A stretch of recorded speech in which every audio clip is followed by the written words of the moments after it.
我哋今日請到阿小青姐，咁今日呢餸咧全部都係Jeanette安排設計嘅。咁咧就係我哋嘅目的咧，就係教主嘅所謂正常餐咧，其實都係偏腍嘅。咁即係所以咧，正常餐係啦，即係我哋咧就唔會去整一隻酥炸豬扒出嚟嘅。咁咧就亦都嗰個餸菜咧係適合做軟餐，因為我哋咧就揾咗保良局嘅蘇師傅咧幫我哋示範，咁啊多謝阿 Patrick 嘅。咁有兩個餸咧。咁大家見到兩個餸，但係4碟嘅。咁呢個咧就係所謂正常我哋正常食嘅，就係 Adam 煮嘅西蘭花帶子。係啦，呢一個咧就係蘇師傅煮嘅軟餐嘅西蘭花帶子。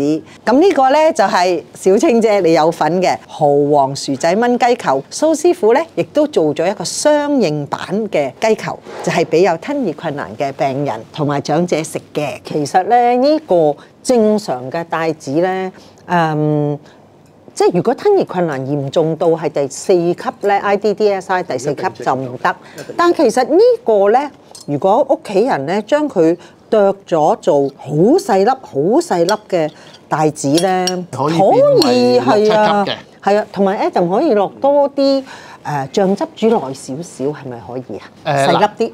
帶子咧就反而煮耐啲，佢越煮就越韌嘅。哦，係啊。但係西蘭花咧，我哋就會可以煮耐啲，會腍啲。咁同埋你選擇西蘭花咧，都係有少少巧妙嘅。如果你食軟餐嘅朋友咧，最好選擇西蘭花咧，就係國內種植嘅西蘭花，咁就會快啲腍嘅。如果你係入口嘅澳洲西蘭花咧，就唔會咁易腍嘅。但咁細粒或者再一半咧，就我諗有啲吞咽困難6級啊，或者甚即係因為帶子其實係可以剪到好細粒嘅。係咯，係啊，你可以剪到幾細都得，細過一厘米咁都仲可以。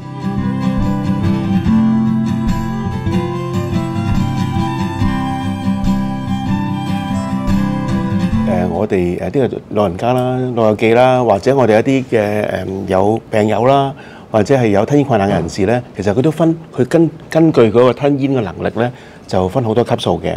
阿Jeanette所講啦，我哋可以將日常嘅食物啦煮腍啲，切細嚿啲咁樣。咁我哋呢啲就叫碎餐，咁可以食到嘅。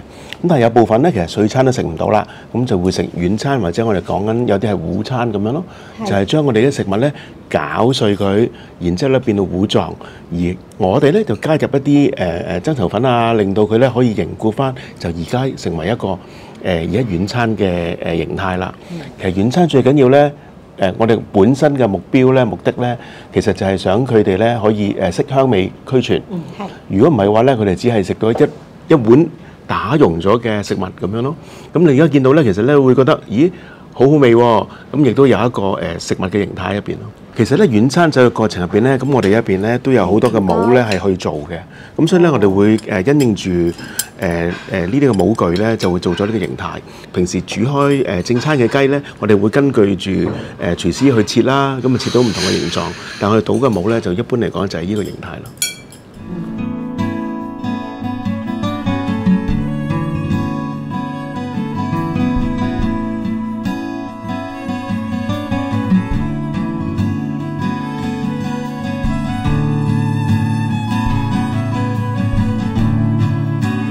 同埋嗰個雞咧，用咩部分咧？譬如雞髀肉、雞胸肉咧。其實雞胸肉咧就相對你煮咗出嚟之後會鞋啲嘅。咁雞髀肉就當然會滑啲，因為有少少脂肪喺度啦。但係其實我如果你問我，我俾少少即係叫巧妙大家。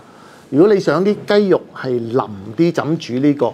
我諗住去到5級咧，我都會用呢個方法做嘅。就係當你做煮雞之前咧，落啲薑汁入去醃佢15分鐘，或者更加耐嘅時間。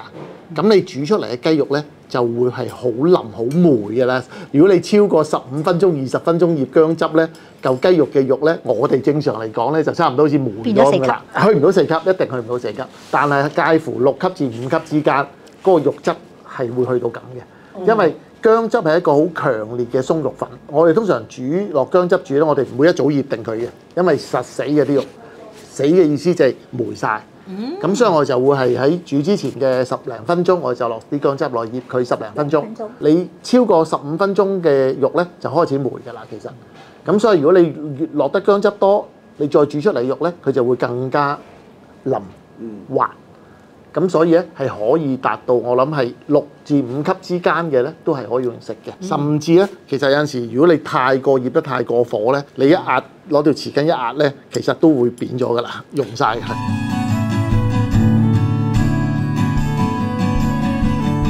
Patrick，我又問下你啦，點解保良局有呢個心意去做呢一啲軟餐咧？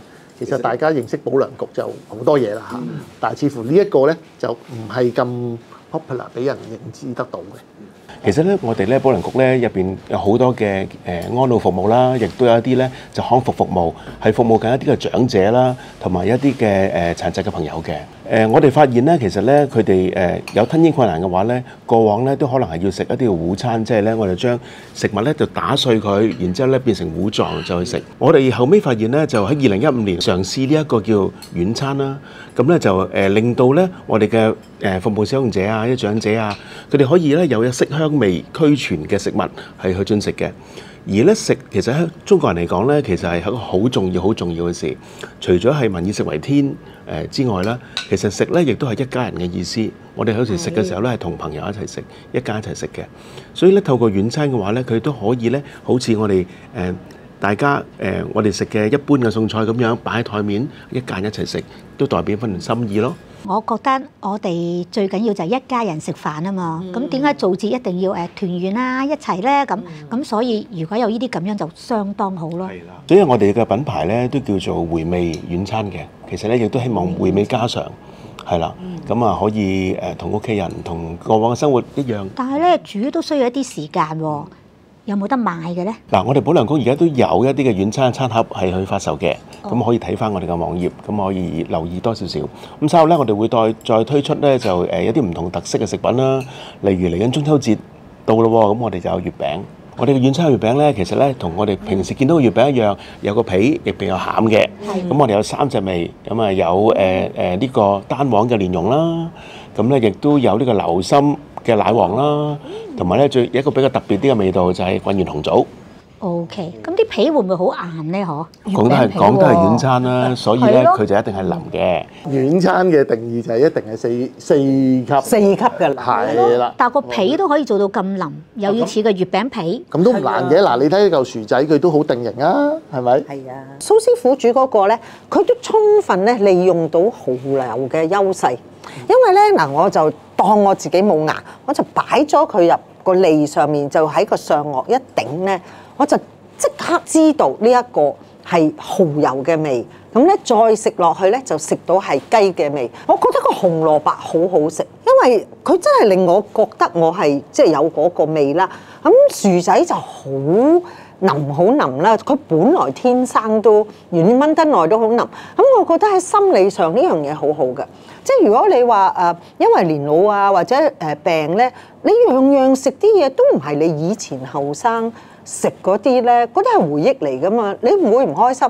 但薯仔咧就係後生媽咪煮嗰啲都係好腍嘅，所以你食落去覺得好正常。其實軟餐嘅其中一個特色咧，就係佢每一個 component，即係佢裏邊每一件嘢咧，都係獨立做翻嗰個物質、嗰個味道、嗰個味道出嚟。